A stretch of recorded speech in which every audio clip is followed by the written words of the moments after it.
Hola a todos los amigos de Filosofía Apuntes. Estamos con los filósofos griegos, el concepto de la nada. El concepto de la nada en los filósofos griegos. Qué interesante, qué interesante.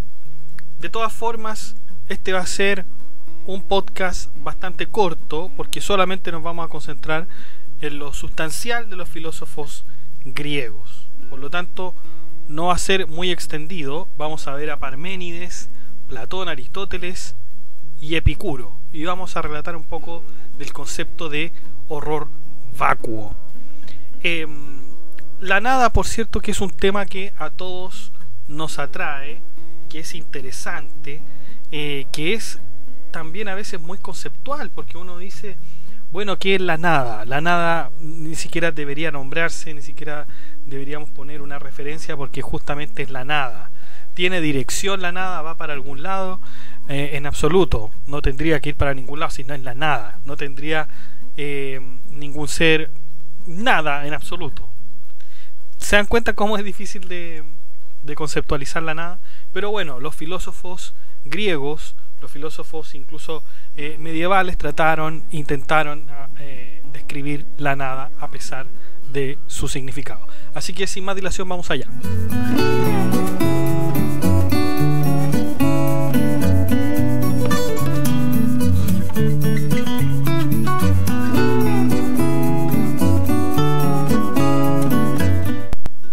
Bueno, como habíamos dicho en la introducción, por cierto que este es un concepto interesante y que estos hombres trataron de descifrar de alguna manera qué significaba la nada.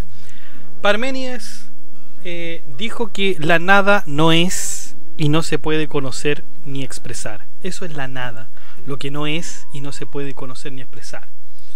Es como lo decía en la introducción, es difícil expresarla. Parménides dice derechamente que no se puede expresar.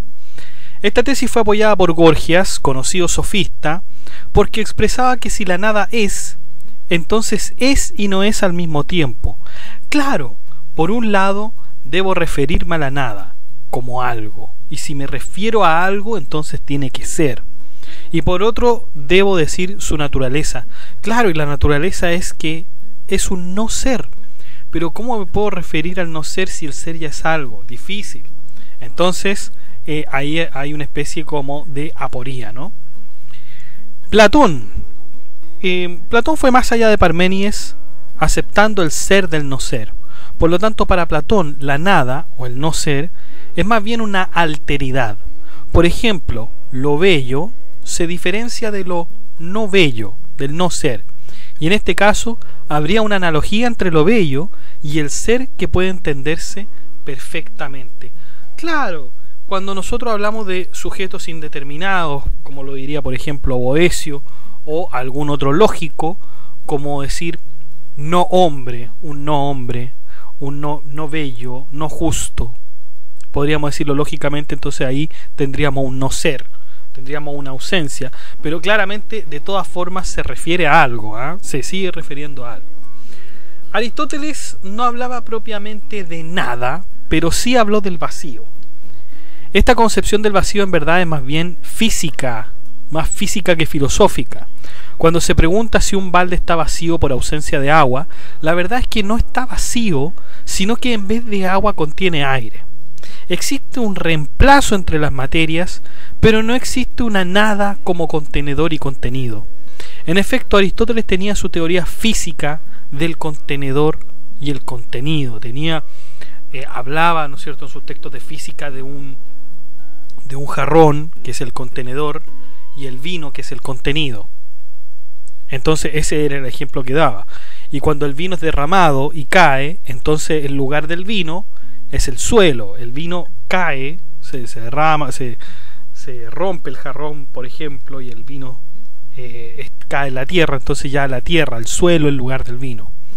Y si el vino está cayendo, imagínenselo en cámara lenta, está el jarrón, yo voy a echar un poco de vino a otro jarrón, entonces cuando el vino está en esa transición de pasar de uno a otro, bueno, ahí le decían a Aristóteles, bueno, ahí está en la nada. No, no está en la nada, está en el aire.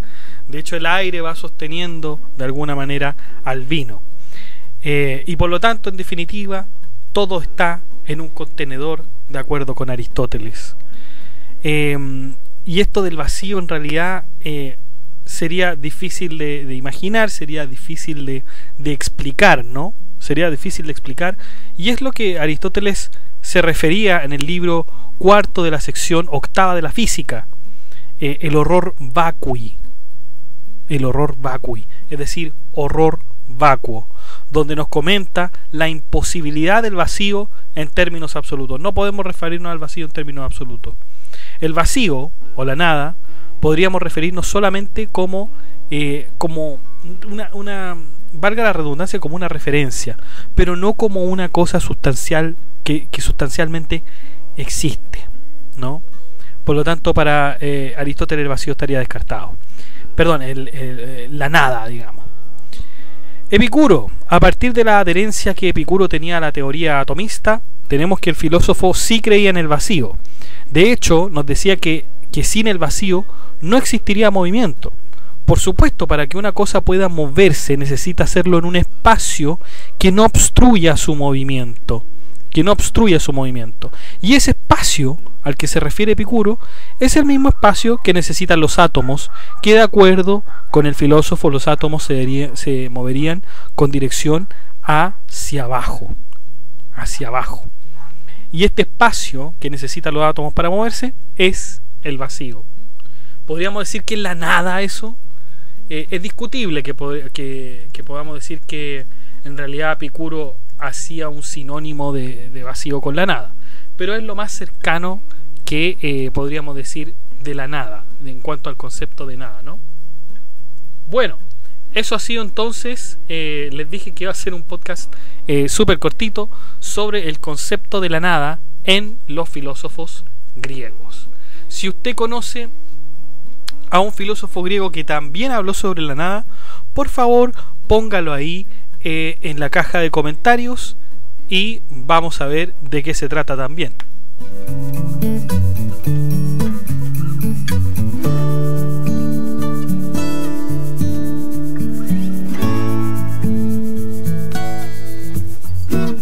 Bueno chicos, y eso ha sido todo. Muchas gracias por escuchar este podcast. Si le ha gustado, de like, comente, comparta, suscríbase, acceda al blog que está en la descripción del video, haga su aporte en Patreon, haga su aporte en PayPal y nos estamos viendo. Que esté muy bien, cuídense.